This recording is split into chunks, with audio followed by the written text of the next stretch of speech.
want to go over how to assemble the 63 individual parts that make up the Stormbolter. Let's begin with the magazine. And here it is. This is one half of it. There's no front and back to the magazine, so you need to 3D print this twice. The recommended orientation for 3D printing is with this being the first layer, Z-axis going in that direction. No supports should be necessary. Next, you need to 3D print the shells. Depending on what you plan to do with the magazine will determine how many shells you need to 3D print. If you want this to be static, then you can glue shells, 6 shells, into this arch here, filling out this window where the shells are visible from the outside. 6 per side, 12 shells. If you want it to be dynamic with the shells rotating around the entire magazine, then you need to 3D print them 30 times, 15 per side. Like that. Next, to assemble the two halves of the magazine, you need to use these pins. And one for the other side. Slide the two halves together.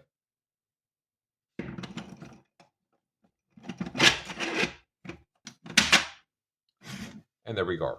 That's most of the magazine assembled. All that is left is the emblems that go on the front and the back. On the front, you're meant to put these skulls. On the back, you put these blank discs.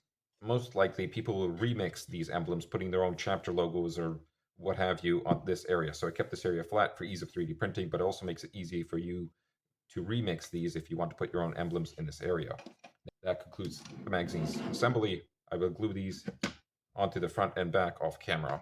Let's move on to the body of the prop. Let us continue with the body of the prop.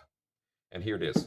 If you want a version of this that doesn't have any of the phrases or words engraved onto it, among the STL files, you will find one that is completely blank. Here I'm using the one that has the text engraved onto it. To 3D print this, I recommend you 3D printing it in this orientation, with this being the first layer, Z-axis going in that direction, and supports being painted into these circular openings where the barrels go, and this tiny lip here. Unfortunately for me, I did not calibrate my 3D printer properly, and this resulted in this rather horrendous first layer. But regardless, the dimensions of this component are fine, so I will be using it. I'd like to draw special attention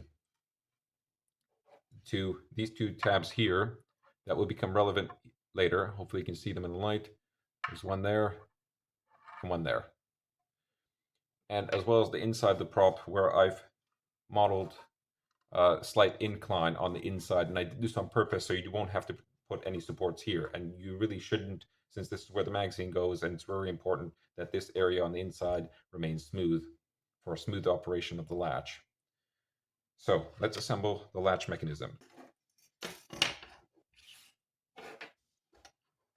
The latching mechanism consists of these parts that should be inserted into the body in this orientation. To 3D print these, I recommend in this orientation, with this being the first layer in that direction, no supports needed for this part. But for this part, I recommend supports for this tab here. Otherwise, it's same orientation. One of these should be the first layer, and that's it. No supports are needed for this little loop here that the spring, or if you don't have a spring, you can use an elastic band, loops through. And let's assemble the latching mechanism. You insert this, and this part comes out of this square opening there, like this. Hold that in place. Make sure to attach the rubber band or spring to this piece here before inserting into the body.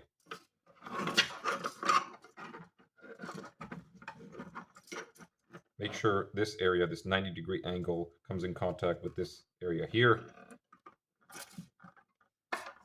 Like so. Slide the two pieces together. And there you are. You see how the latching mechanism works, but if I let go, it just falls into the body because you need this hook here. To place this hook into the body, you obviously put the other end of the spring around that hook. And then what you do is you push this hook all the way down and behind those two tabs that I showed you earlier. I recommend doing this with the body of the gun propped up vertically. You use your two fingers to push that hook all the way down and behind those tabs until it locks into position. Let me show you how that works, or try to show you, but you just use your two index fingers, push down, all the way down until you hear that click, and that hook has gone behind those tabs that I showed earlier. Unfortunately, because that hook is so small, and yes, I did endeavor to make it bigger, make it more beefy mechanism, but many of my plans involved of the cutting the body of the prop lengthwise and inserting the mechanism from the side. And sure, that would have worked, but I really wanted to 3D print the body in one piece since it is a major structural component. But because that hook is so small and flimsy, it does not actually support you actually slamming the magazine into the body. If you do that, it will pop out of its place, and then you're stuck disassembling the mechanism, the latching mechanism, reassembling and putting the spring back in its place and the hook back in its place. So to mitigate that, you have these components. These three pieces go behind the latch, and they reinforce it to prevent it from popping out of its place. So to 3D print these, I recommend picking one side as the first layer and then painting supports onto one side or the other side of the tab. They are identical. There's no left or right half to this. So you 3D print these twice. Let me show you how to assemble that. Put those in there. Slide that behind the latch. Put this cap on. Push down with significant amount of force to make sure it's seated. And as you can see, the mechanism works smoothly. And this piece, while it can move freely, it is required because the magazine rests against this block. And this is what holds the magazine and keeps it from wobbling around too much. This is what holds it in place and also reinforces this mechanism and prevents that hook from popping out of those two tabs. Those two tabs and that hook is really there for ease of assembly. This is what's structural. Okay, let's assemble the rest of it. Here is the grip that goes on the front here. The recommended orientation of 3D printing this is in this orientation with supports being painted here. So this would be the first layer, and it goes up like that. And then you need to 3D print these barrels. Now these barrels are kind of long. As you can see, they do extend quite a bit into the body of the Stormbolter. And I did that on purpose because what I see online is many people, when they model these Warhammer props for 3D printing, they usually make the barrel really short, so they're just like that much, and you glue it on the front. And what you're doing is you're just gluing it onto a flat surface. And the issue I find with that is that from a theatrical standpoint, it really doesn't sell that it's a functional prop. And I wanted to make the barrels really deep to really sell that it could potentially function. After inserting the barrels onto the front, there, like that, hiding the horrendous first layer. Okay, there we go. That's the body mostly assembled. Let's put that aside. Now that we've assembled the body and the magazine of the prop, let's assemble the rearward parts. This next piece will require some explanation. Here on the front of it, you find a hook similar to the latch mechanism that I showed you earlier in the body, to which I have attached a spring. However, on the back, you will find the identical little loop here, to which you can also attach a spring. So why is that? Well, let me explain. The mechanism, the bolt mechanism, if you will, in the cinematic from which this prop was inspired from, is shown to be in its default position rearward, and then moving forward when the weapon fires and moving back when the weapon cycles. I found this rather unnatural, so I designed it that it can also do the opposite, where you can assemble this mechanism where the default position of the bolt is in its forward position, and it moves backwards, and then the spring will push it forward again with its default position being the front. So whether or not you want the default position of the bolt to be rearward or forward will determine which one of the following two components you need to 3D print. The only difference between these two is the position of this hook here. This is to which the other side of that spring attaches to. If you want the charging handle, if you will, to be pulled back, and if you let go, you want it to slam forward, then you 3D print this one with the hook near the end of this extension. If you want the opposite and you want to be able to push it forward and have it return backwards, like in the cinematic, then you want the hook here. Then you want to 3D print this one. Regardless, I chose the former, so we will be assembling that version. once you've chosen which way you want the mechanism to move, then you have to put the spring appropriately. Here, I will have it move forward. The next two pieces you need is the two halves of the pistol grip. The recommended orientation of 3D printing it is with this being the first layer, Z-axis going that direction with supports in the areas where you have the trigger and this pin here. 3D print the left and right sides, insert into that rectangular slot there. Next, you need to put the trigger into that area there. For that, you need a spring from a push action pen. If you don't have a spring, you can use a rubber band, elastic band, and I will show you how to do that. This piece and this piece make up the trigger. You need to insert this piece. Now, the spring actually goes into that tiny hole there. Now, like I said, if you don't have one of these springs handy, you can use a elastic band where you actually put the elastic band through that area, loop it back around, and then you put this around those tabs that came from the pistol grip around there. There we go. Now hold the trigger in this position. Don't let it move too far back because you need it to rest up against this. This is the cap/rail piece that has that socket there that goes onto the top of those tabs that came from the pistol grip there. You can see how that looks, kind of slides on. The recommended orientation for 3D printing is like this, with this being the first layer, Z-axis going in this direction. There we go. That is now in place. The trigger now moves. And if you experience grinding like I do with the spring coming in contact with the sides of that tiny hole there, then you can actually cut the spring down to size if that is a problem. But I actually prefer the mechanical sound that it makes, so I'll leave it. And then this is actually a trigger that you're supposed to pull, and it has the little socket there, and that goes onto that tab. There, that's the trigger assembled. Let's assemble the bolt.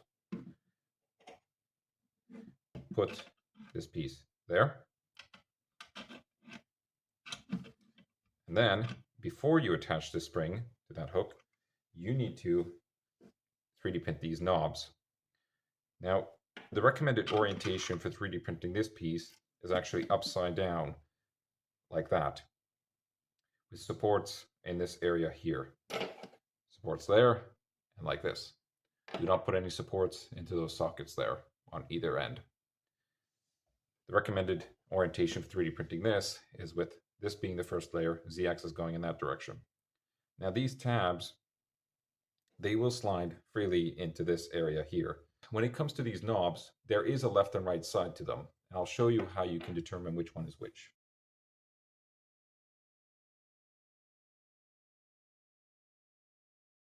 So let's assemble that. Let's put this piece here. You can see the hook is to the rearward position. There, slide that back. I push it in there. Oh, as you can see, there's a lip, so that is not the appropriate side. So I need to remove this and place it on the other side. Remember, the offset is forward. There's no lip. I can freely slide my finger there. That's good. That's on the appropriate side. The offset of that spring is in the forward direction. Now I obviously have to remove this because I won't be able to assemble it. So place that there. Don't let that roll away. Grab it, rotate it so the offset is forward. Once again, offset is forward. This is the correct orientation. This is incorrect orientation. Lovely. And if you've done this right and your tolerances, your 3D printer is of good, decent quality, it should slide freely. Now, if I pull back on this, there you go. The spring stretches and the default position is forward, and I can pull back on it. Now, if you pull back on this and this pops out of its track, its groove here, that's okay, because the top half of this assembly has these areas here, which actually come in very close contact with these knuckles here, this bolt here. So as this mechanism is sliding up, it's also rubbing up against this to prevent it from moving upwards and popping out of that groove. The recommended orientation when 3D printing this piece is like this being the first layer, supports painted here, and that's it. No other supports needed.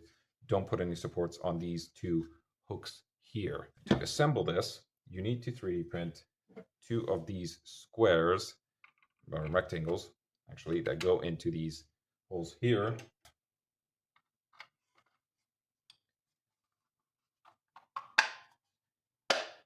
Like that. The trigger moves, bolt can be pulled back, and slams forward without the spring popping out of its place. Very good. The final piece, you put this piece on there. There we go. Lovely, and it should be able to stand on its own. There we go. So that's assembled. Let's attach this to the body of the prop. Here's the body. Those 2 hooks go into those 2 elongated tabs there. And those 2 tabs on the pistol grips there go into those 2 rectangular holes there. The way you assemble these is like this.